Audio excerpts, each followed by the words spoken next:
Well, welcome everyone. I am excited for us to be hosting this conversation today. My name is Theo Sitter. I'm with the Alliance for Peace Building, and this is, if you've joined us on a weekly basis before, you know what this is. If you're joining us for the first time, welcome to the space. This is our weekly series on U.S. peace building, hosted with the U.S. Peace, Justice, and Democracy Working Group.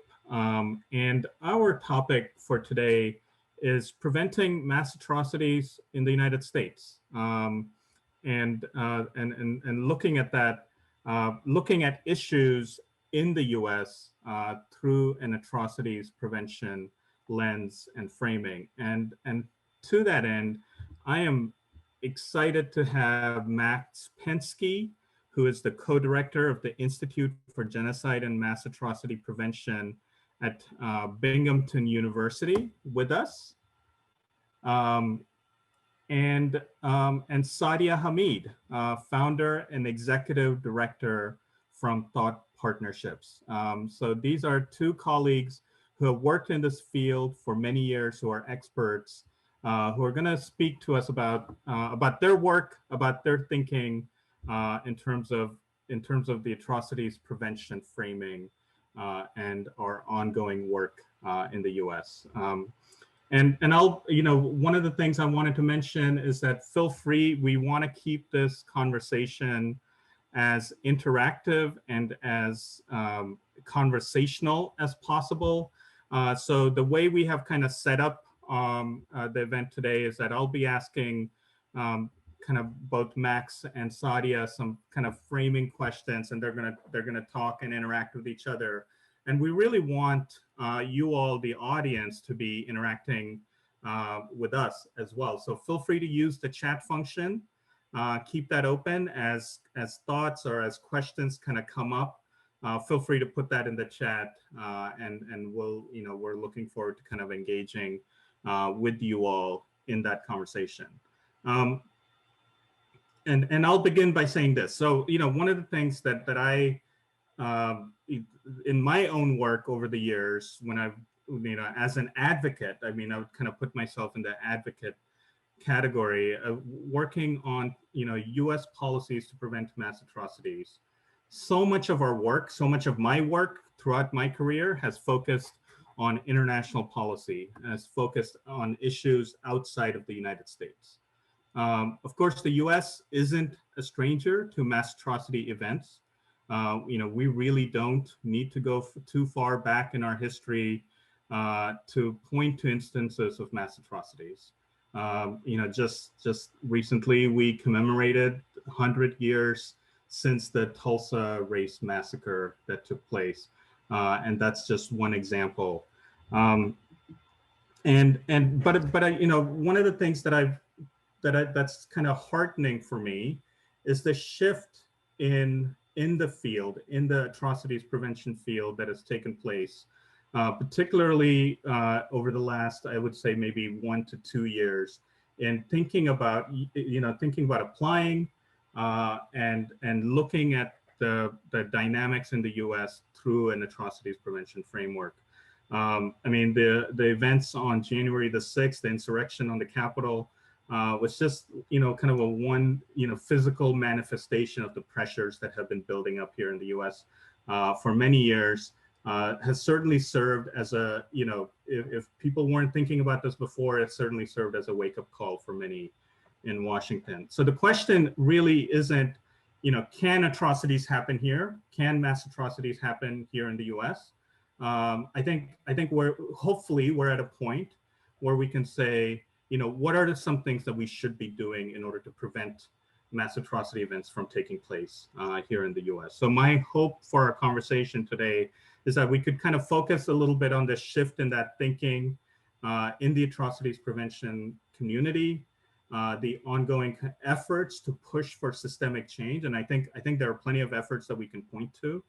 Are there lessons that we should be pulling from prevention models that have been implemented globally, particularly from partners, from communities where atrocities have taken place, where this framework has been implemented, where where we don't always look to for lessons as practitioners or academics or advocates here in the United States.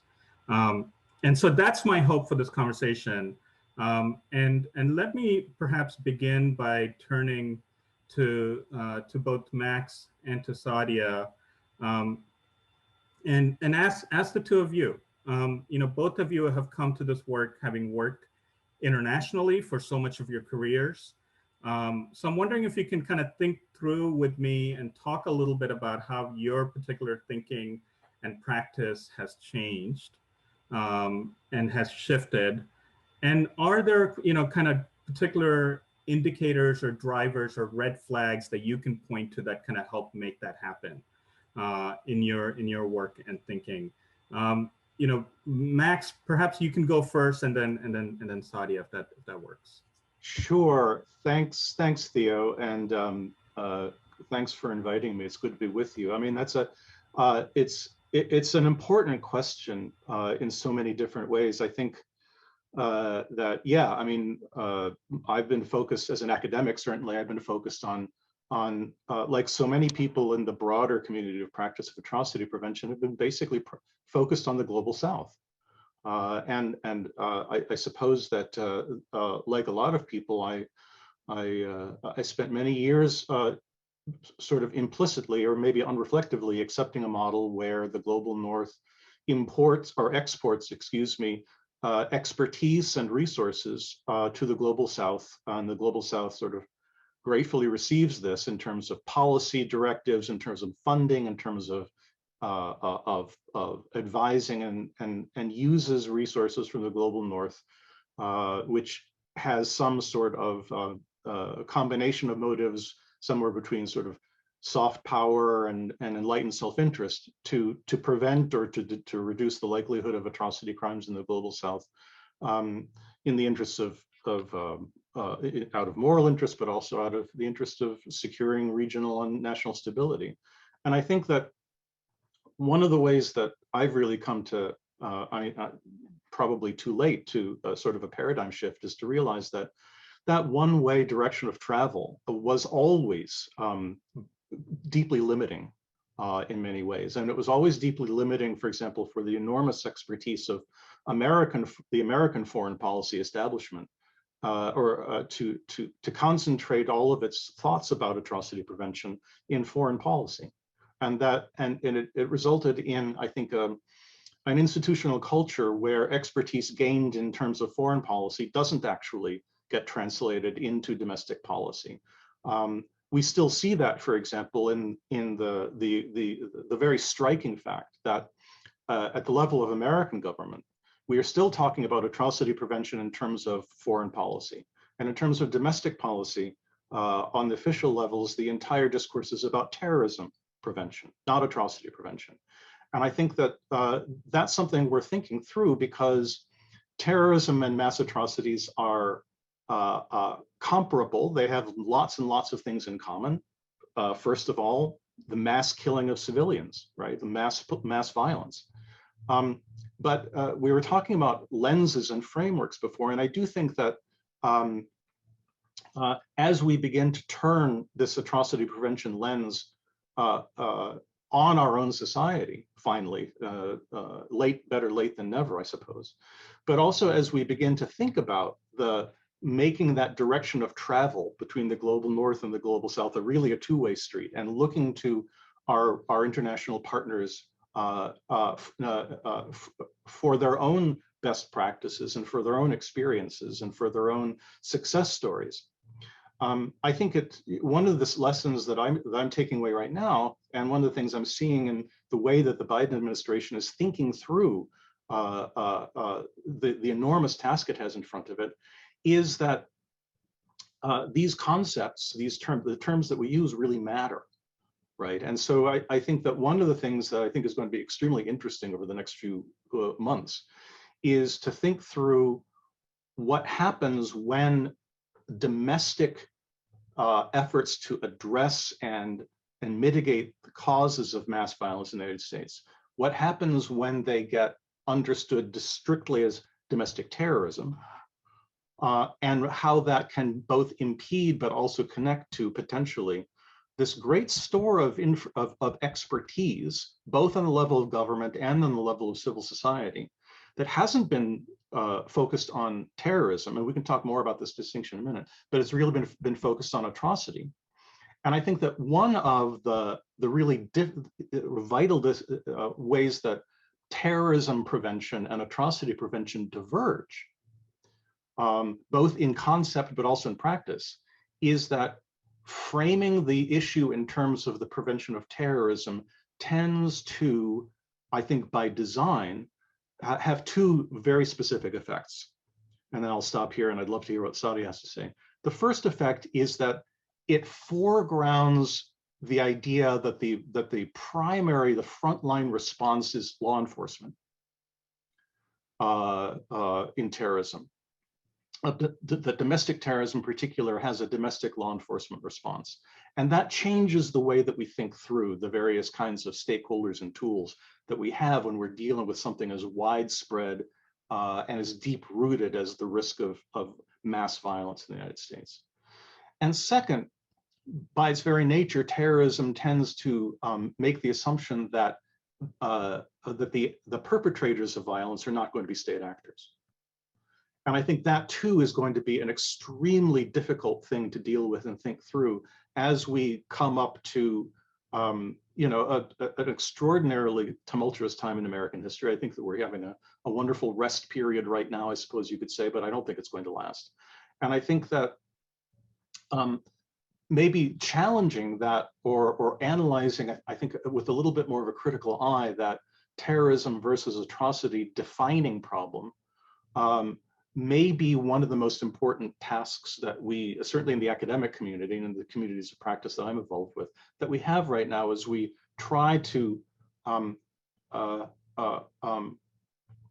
capitalize, I suppose, on a lot of expertise in atrocity prevention that it would be great to try to apply on the domestic level and is needed to apply on the domestic level. So I'll stop there and really interested in what Sadia has to say.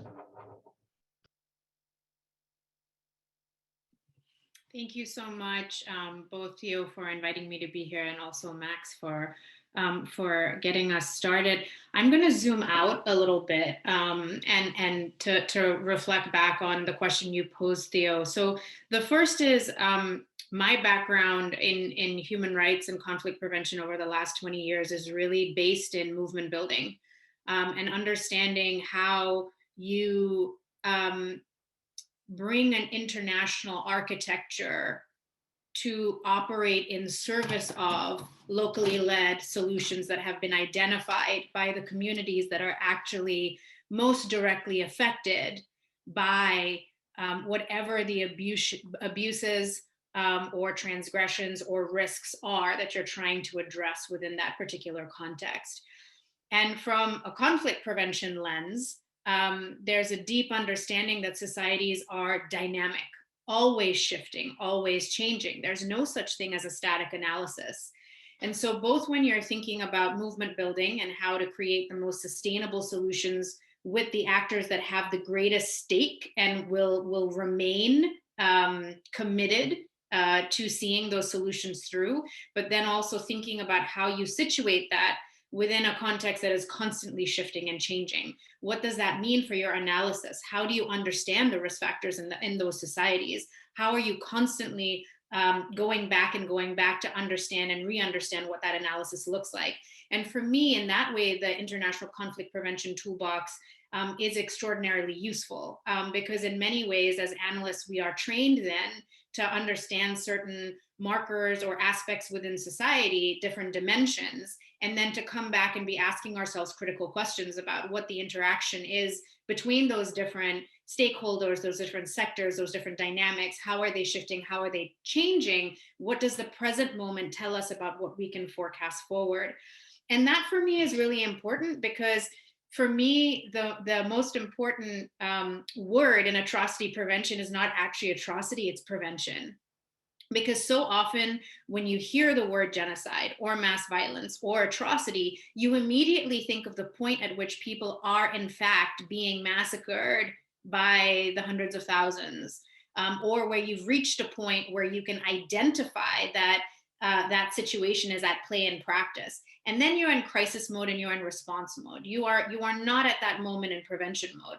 So for me, I focus very heavily on prevention, because prevention is about understanding factors in a society at the present moment in order to understand what trajectory you might be heading towards, all of the steps that you might be able to take in order to bring a society back from the brink of atrocities or that kind of violence, and further reinforce the conditions in a society that allow it to remain sort of, on the side of the spectrum that would be considered to be less at risk of that eventuality.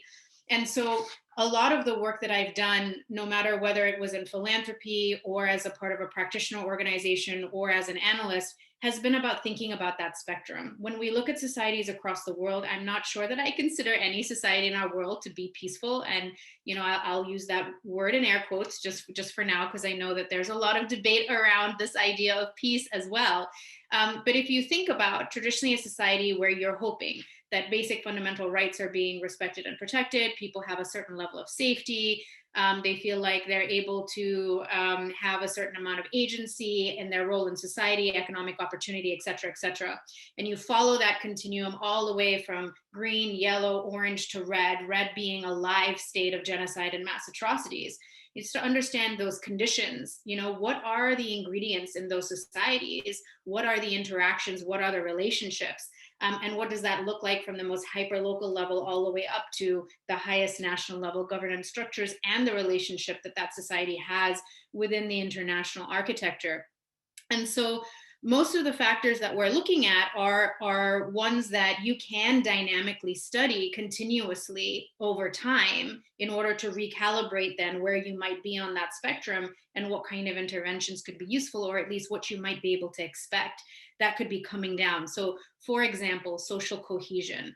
What is happening amongst different groups in that society, whether it is along ethnic lines, religious lines, racial lines, immigration status lines, socioeconomic, political ideology, right? Social cohesion. What are we seeing with regards to the level of coexistence, inclusivity, absence of violence amongst different groups? Is it a more homogenous society? Is it a more diverse society? Is it already divided? How do we understand the policy practices that are in place, and how do we understand those at the different levels? So, internationally, people often think about national advocacy, but so often things are happening at a provincial level or even at a much more localized level. And the same is very much true for the United States. You can talk about national policy, but actually national policy is only one aspect to follow. You need to understand what's happening at the state level and even further down at the county level and at the city level in order to understand what those dynamics really look like and how that interplays with social cohesion, which is also, mind you, going to look different. I like to remind people that working on the United States is like working on the entire continent of Africa. I mean, you can't just talk about the United States and think of it as though it is a small country. It's actually very vast. It's incredibly diverse. And these dynamics are constantly changing in very different ways, depending on where you are in the country itself. Historic context is also very important. And as you've alluded to, the United States is no stranger from mass violence or atrocities.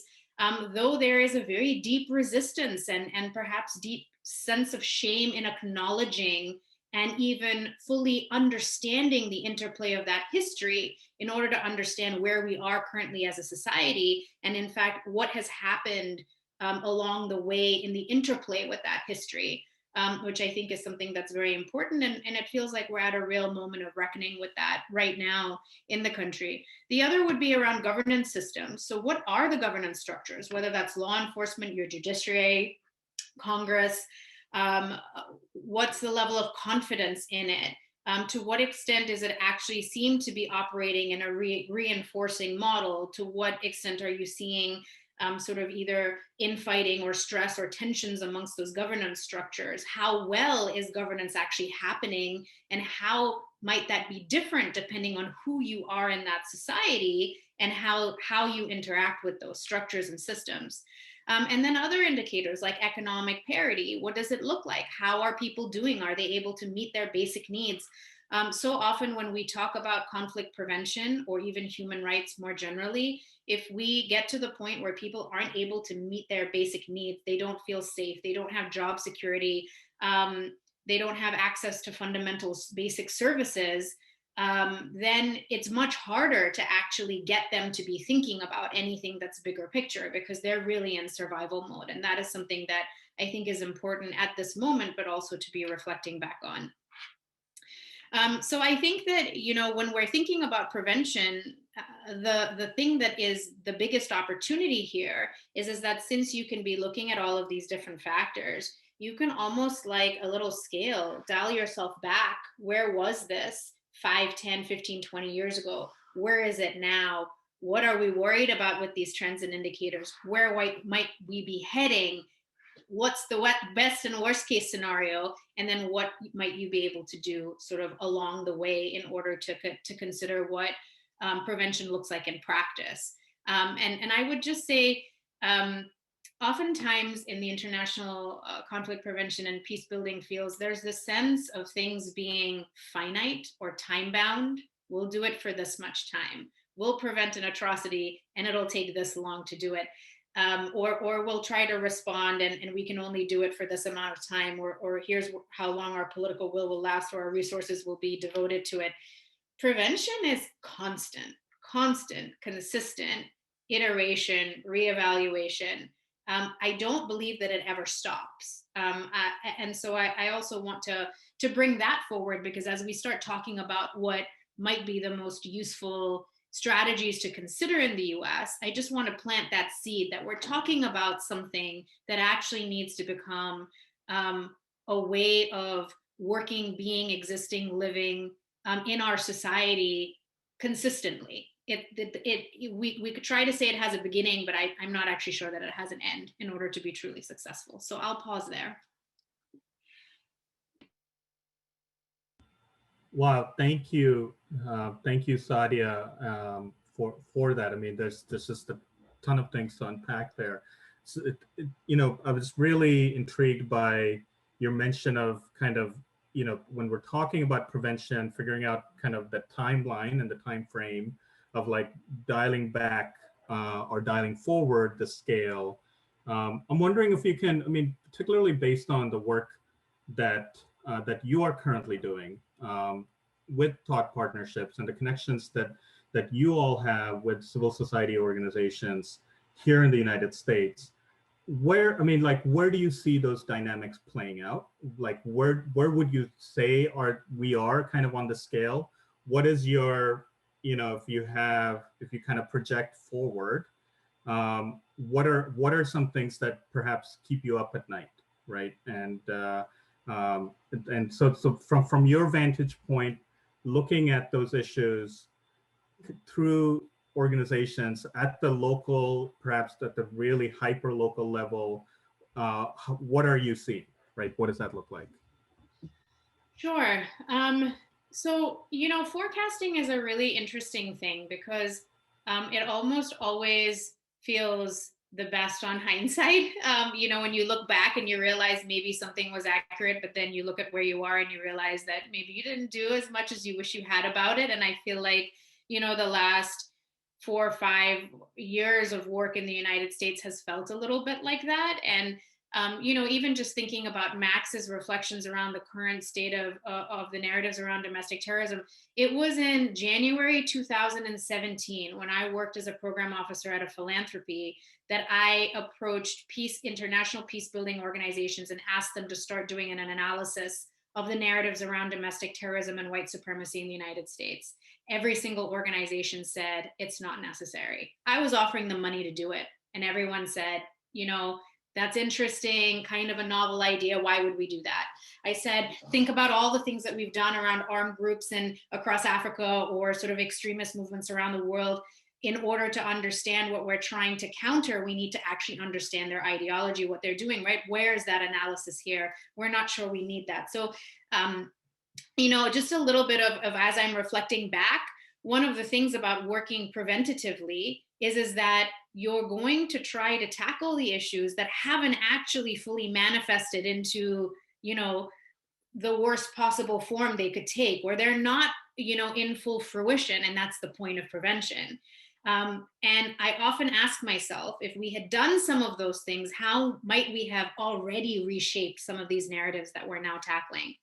But when we think about civil society work and what it means to understand that spectrum and how we can, where we are right now as a society, and how we can hopefully, you know, move ourselves back to a place of you know, having prevention, you know, really start to take root, so that we're less worried about political violence. We're less worried about the failure of our democratic institutions. We're less worried about a deeply polarized and fearful society.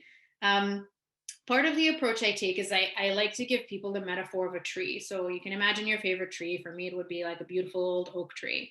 You have this oak tree, and usually everybody focuses, when they look at a tree, they focus on what? The branches, the leaves, the flowers, you know, the things that come into full bloom, that are sort of like in the line of sight, the majesty of it, so to speak.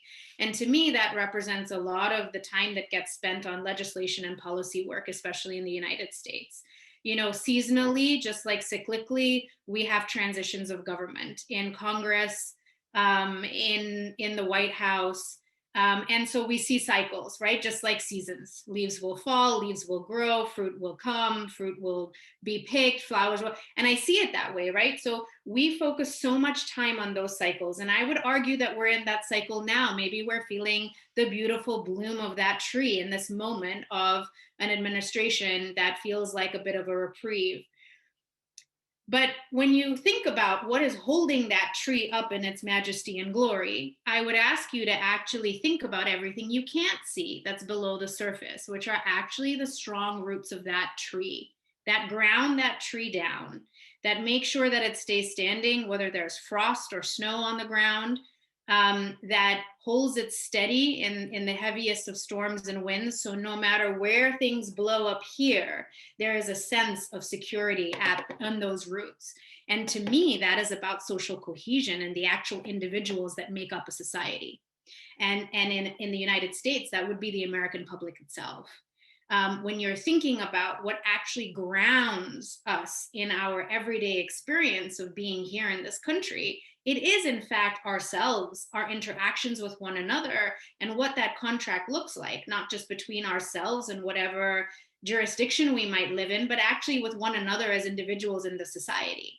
And a lot of attention has still rested at the legislative and policy level. And too little is actually going to nourish those roots, and to consider that if we're talking about the survival of democracy and confidence in governance structures, if we're talking about a reckoning with a deeply, deeply traumatic history of racial injustice and atrocity in this country, if we're talking about now a deeply politically polarized society, lots of fear and disinformation, absence of social cohesion, erosion of norms of civility and nonviolence, I personally would never indicate that any law or policy is going to solve that array of circumstances that we are confronting right now in our country. And that actually, that's not to say you don't do the policy or the legislative work, but actually we need to reweave and reconstruct a social contract at the most individual and societal level with one another. Are we agreed that we want to live in an inclusive society? What does inclusion actually mean? Because even if you use that term progressively, I ask people to think about that, because at Thought Partnerships, we say an inclusive society is truly inclusive. It means it includes the people that you might have conflict or disagreement with, that might be different to you, and that might not even want you to be a part of that society. But that is meant to be a situation of existence that should still be possible without mass atrocities and violence taking place, or there being this level of mistrust and social fear and division. So to me, I think a lot of when we're thinking about those things, it's like, how are you rebuilding trust at that level?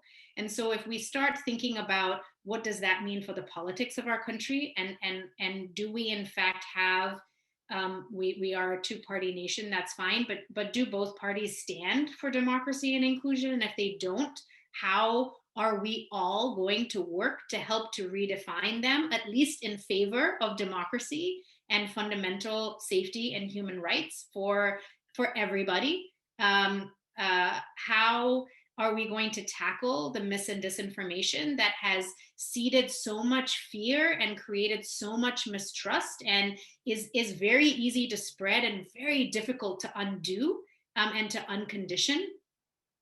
How do we make sure that we're not mistaking silence for absence?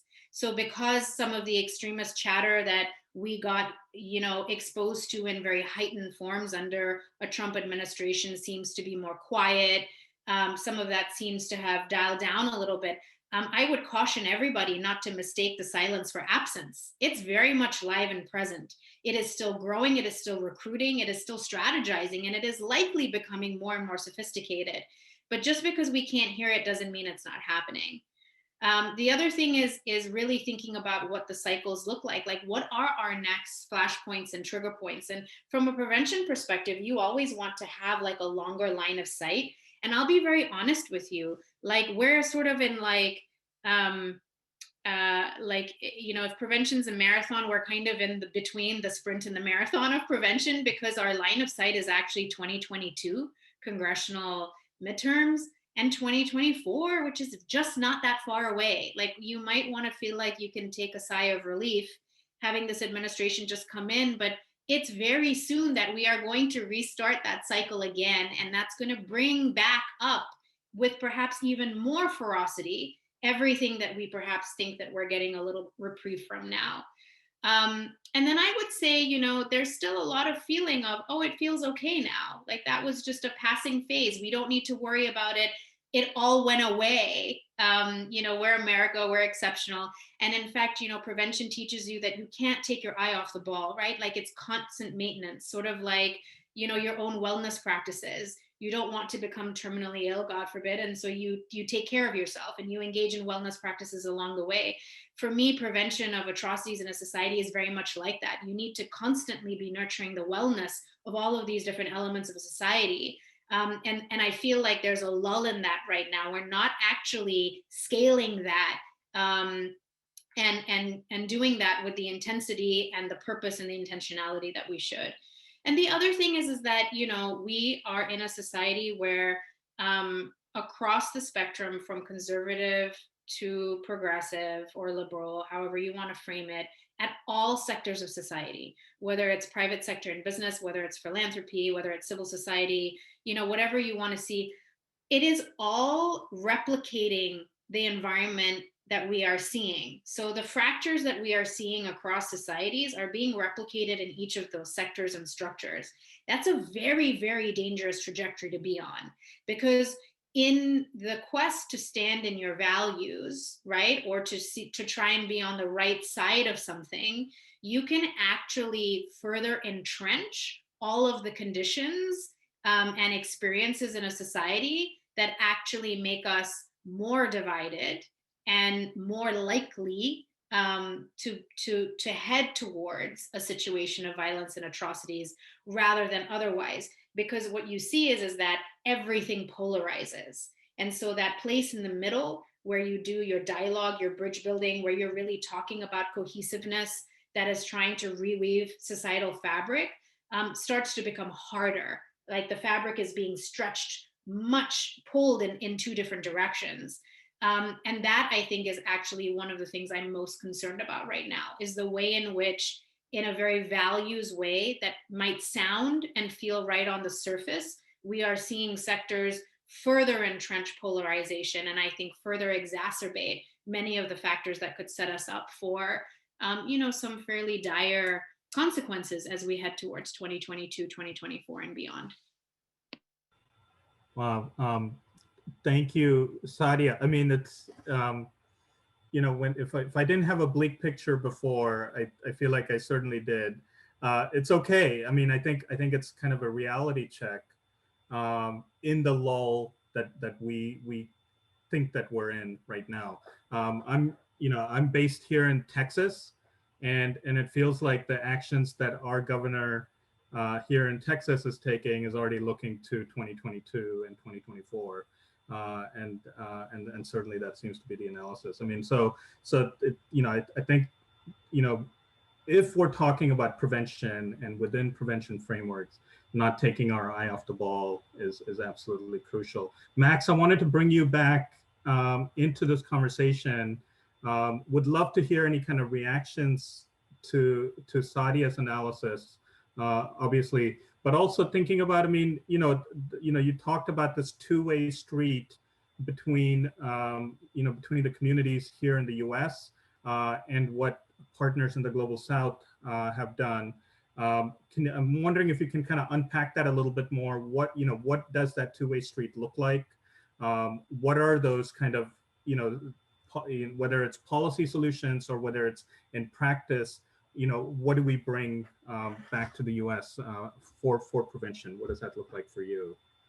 Yeah, sure. I mean, I think that Sadia's tree analogy is pretty on the money, and I would actually expand on it just without contradicting it all, but just saying that I'm worried about the roots, but I'm really worried about the leaves, because as Sadia said at the very end of her remarks, I mean, we don't have a lot of time before this lull that we're experiencing right now, if it is that, is over. And I'll turn, Theo, to your question about the Global South in just a second, but just to say, I mean, often we academics try to sort of one-up each other by being the most bleak and the most pessimistic, and I really hate that. But I do think that I want to say something that I think a lot of the audience out there has probably thought to themselves ever since the election, which is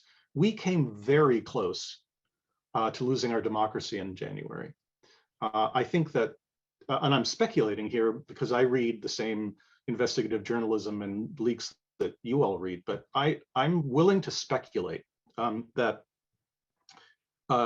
but for the resilience of a few elements of our system of state and federal governance, I'm thinking of the United States military and the courts, the Trump administration, Donald Trump himself and his top advisors, had every intention of overthrowing the legitimate government of the United States and installing Donald Trump as an authoritarian president for life. I have no doubt that he himself personally and his top advisors were absolutely prepared to do that if they possibly could. You don't go through an experience like that as a country without it leaving some marks. And I think that all of us have had experience, I mean, all of us on this Zoom call have had experience of dialoguing with colleagues in other countries where that has actually happened, where either a newly installed democratic regime didn't stick and the country reverted back to either an authoritarian system or perhaps even more dangerously, a mixed system that has an unstable, volatile combination of some democratically moderately functioning elements and some authoritarian ones, which generates that whole sort of state fragility model, I think, more powerfully than any other kind of scenario. So we came awfully close. 70 million people looked at that Republican administration and said, yes, this is what I want. So I think that in that sense, one thing that I would say about that two-way street is that for those of us on the side of prevention,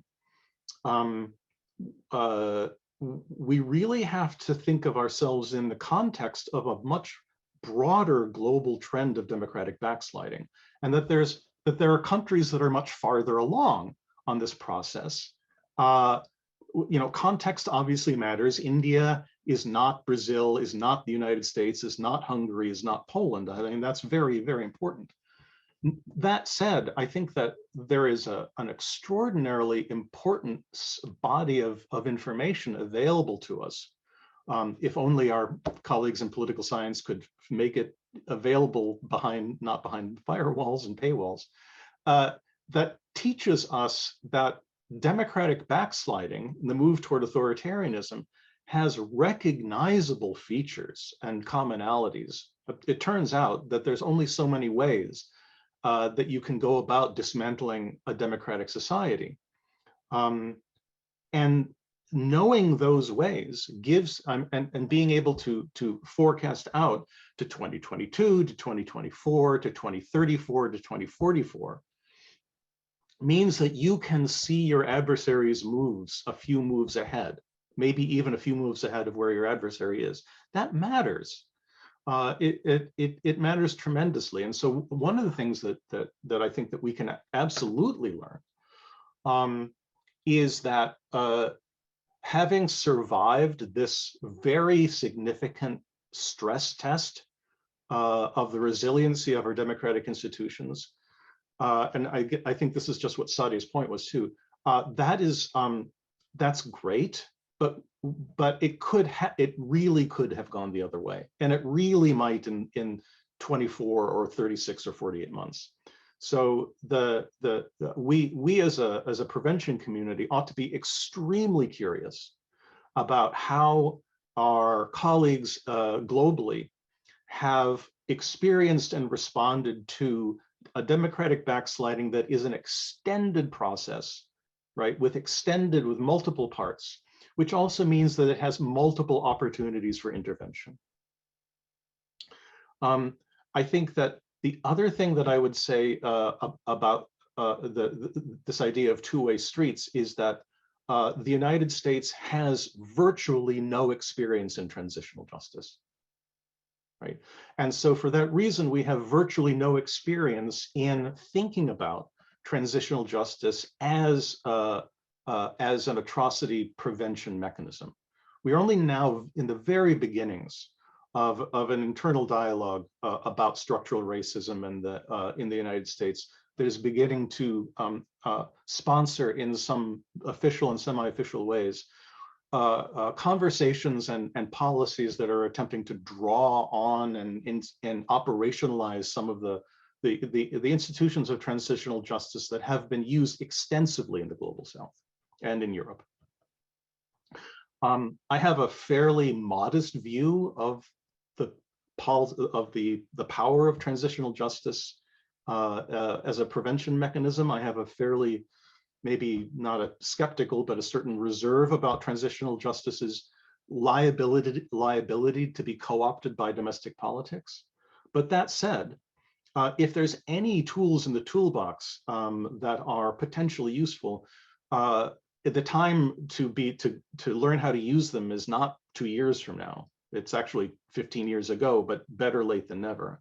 And we have to be very curious about the longer term experiences of some of our colleagues in the Global South about transitional justice mechanisms, with the caveat to treat them with caution and to have realistic expectations, but to understand how those might be adapted to a domestic context as ways of addressing not only the structural causes of political polarization and fragmentation that Sadia mentioned, but also the legacies of injustice that, after all, affect potential perpetrators of mass atrocities as well as potential victims of them.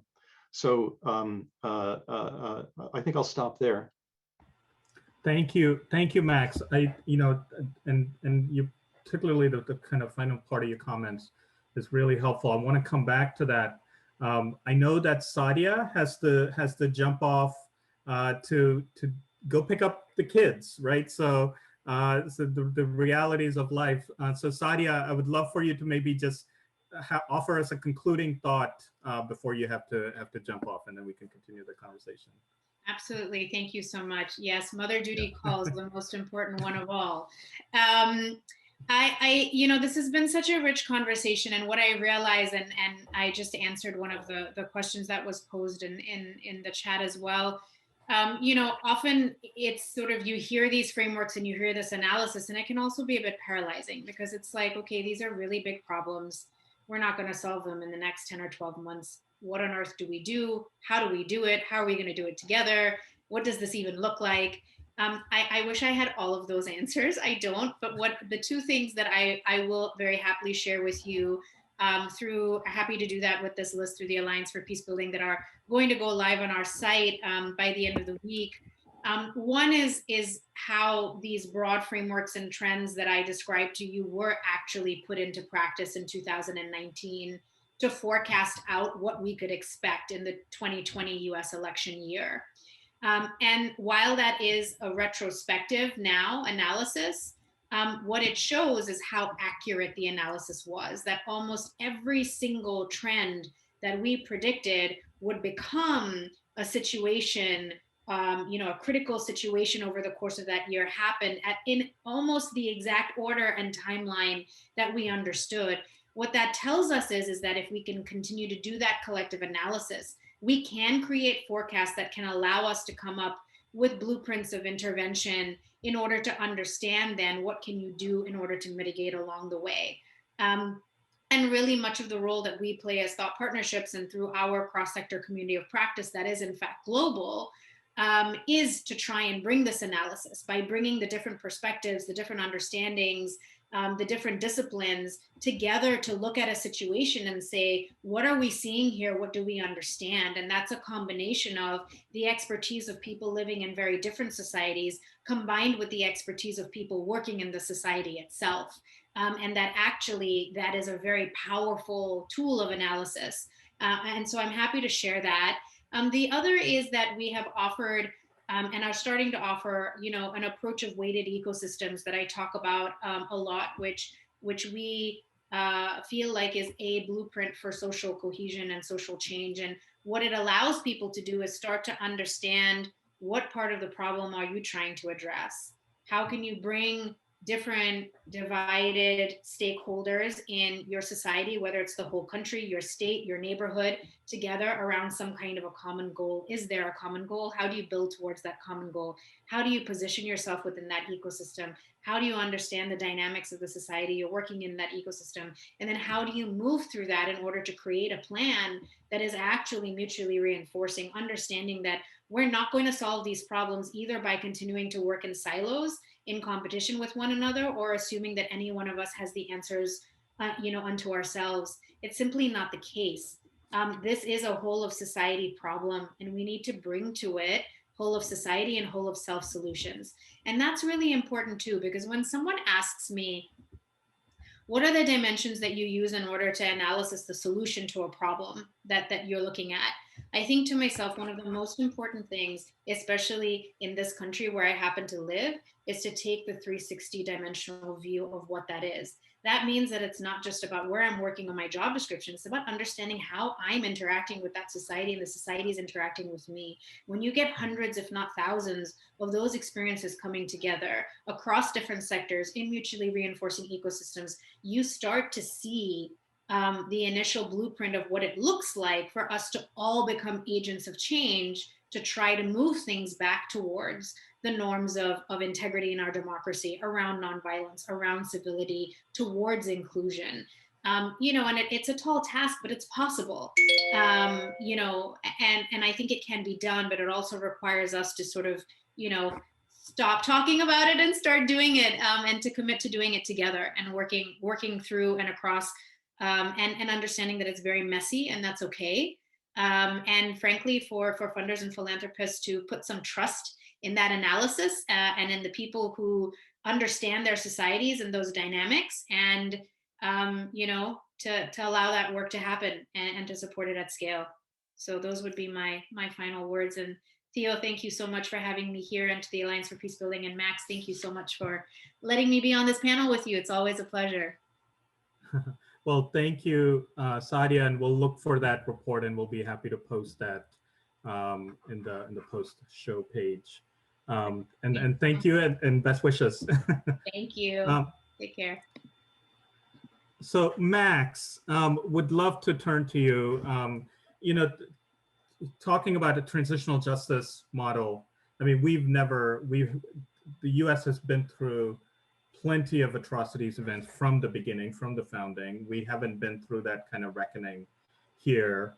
There are proposals that exist, right? I mean, Representative Barbara Lee and Senator Booker have a resolution that they've introduced on establishing a U.S. Commission on Truth, Racial Healing, and Reconciliation. Deb Haaland, the Secretary of the Interior, just yesterday announced a review of Native American boarding schools and how the Department of the Interior was involved in family separation of children in Native communities and the assimilation efforts of the U.S. government. So that there are proposals, there's some efforts. Would love to hear you unpack what, in terms of transitional justice here in the U.S., what that should look like, if you have any thoughts on that, and perhaps more importantly, how that would help us in terms of acknowledging and then towards prevention, right? Yeah, good. And I also, there was also a comment in the chat, which I loved, that said, why don't you go out on a limb and actually make a suggestion for something concrete besides all of our gloom and doom? And I'd like to take that on too. I think that my own view is that truth commissions can be and often are extremely important tools for generating accurate, truthful historical accounts of injustices and determining the basis for a range of policies, including reparations policies. I also think that truth commissions are often thought of in an overly optimistic way. I mean, people load them with expectations,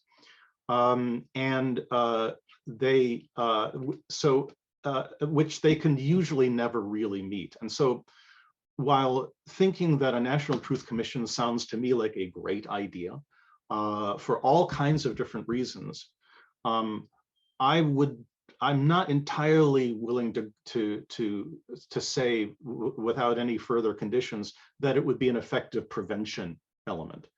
I mean, it might be, it might not be. We also know that truth commissions, and again, this is the experience that we've seen in the Global South, truth commissions can very often be sort of ticking the box on the part of an administration that wants to be seen as being responsive to some of its constituents without really actually committing to anything. I think that their research goes on. My own colleague here at Binghamton, Carrie Wiggum, has been doing some very interesting research and trying to have some quantitative sense of what makes the difference between truth commissions that are associated with reduced risk of atrocity crimes and which aren't. And so I would actually look elsewhere in the whole transitional justice toolkit to think about what we could learn from our global colleagues that could be imported, and that really has to do with the kind of structural reforms that transitional justice mechanisms often call for. For example, I mean, we've talked a lot. We're talking a lot in this country right now about police reform and about security sector reform. I think that's important. I think there's no denying that municipal and regional police forces in this country have been extraordinarily militarized over the last 20 years. That they don't understand necessarily, don't have the training that they're going to need in order to be able to professionally discharge their duties. I think that any transitional justice approach that's going to have a prevention effect has got to include some systematic structural look at thinking through how security sector, both in terms of police and in terms of military, can be prevention actors rather than potential prevention perpetrators.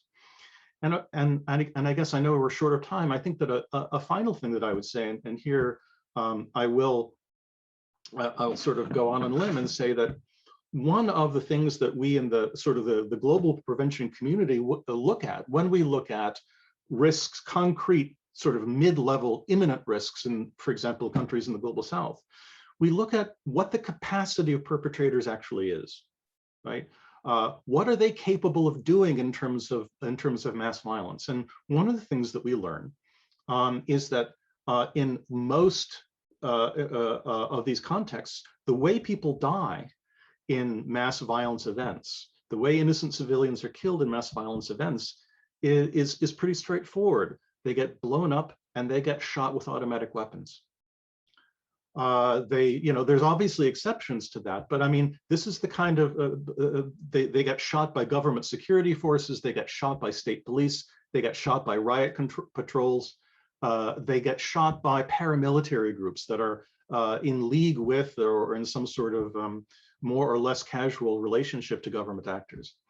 And so I think one of the one kind of third rail that we have to talk about, I mean, it's easy enough for us in this kind of context, but it's going to be very difficult elsewhere, is that one of the things that sets the United States apart, that really is a context that makes us different from other kinds of democratically backsliding nations, is how extraordinarily heavily armed we are.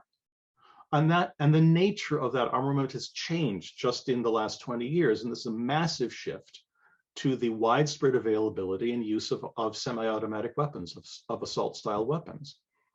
That makes a difference. What we're going to see, if and as we begin to see more politically motivated mass shooting, mass violence in the United States, what we're going to see is white men shooting people of color with semi-automatic assault rifles. How do we prevent that from happening? We prevent that from happening by making it harder for them to have semi-automatic assault rifles, right? So gun control absolutely has to be part of the picture. And that is, in fact, both a law enforcement initiative, both on the federal and state level, but it's also a civil society initiative. And we've been very unsuccessful in counter messaging the idea that it's not cool and it doesn't make you a good husband, father, and protector to have an automatic weapon in your house. It doesn't make you safer. It doesn't make you more of a man. It doesn't make you more potent or respectable. It's not a replacement for something that you're missing somewhere else. Until we come up with some sort of sane national, regional, and global approach toward disarmament, which is a very basic part of transitional justice, then we're not going to be able to avoid the scenario where the most common weapon used in atrocity violence and in, globally is a weapon that is as common as houses in the United States. Well, thank you, Max. I mean, part of our kind of, I guess, framing for the series is shaping what comes next, trying to keep our conversations and our discussions solution oriented. So security sector reform needs to be front and center in terms of how the police interact, and then the availability of weapons, of particularly automatic weapons, and the control of that. No easy task. But those are, I think those are, particular solutions that can be, that we should be pushing forward in spite of kind of the political inertia around those issues, right? And perhaps, at least from my perspective, this period of lull that we're in could provide some opportunities to push those conversations forward, perhaps at the state level, at the local level. And then it seems like we have a lot more work to do. We are at the conclusion of our conversation. Max, I want to give you a final word as we close out. And I will just say, from the Alliance for Peace Building, from our perspective, as we continue to do this work, these are issues that we've been unpacking over the last number of weeks, and we'll continue to do that as we move forward.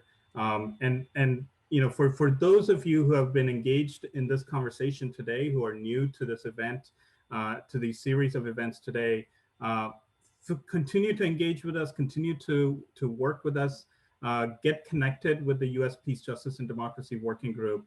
And I feel like, as Sadia said, it is a kind of a whole of society effort. We should be working together across sectors, across the peace building field and across the atrocities prevention field.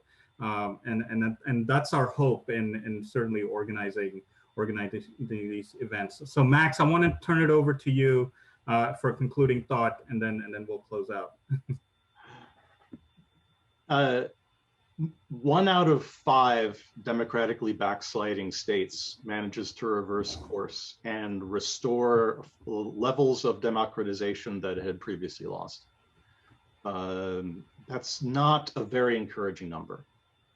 The ones that have been marked by a number of features in common.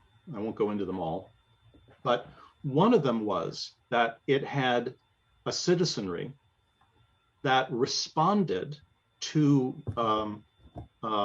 state attempts to curtail political freedoms, to stifle peaceful mass protest, to load courts, to condone or sanction state violence and corruption. That they were states where the citizenry of those states absolutely refused to permit it and made their voices known in peaceful, massive political protests and in the ballot box. They got mad, and they didn't get mad by taking up arms. They got mad by using their political liberties. And I think that if we want to be one of those 20% of backsliding states that unbackslide, I think that policy alone is only one piece of the picture.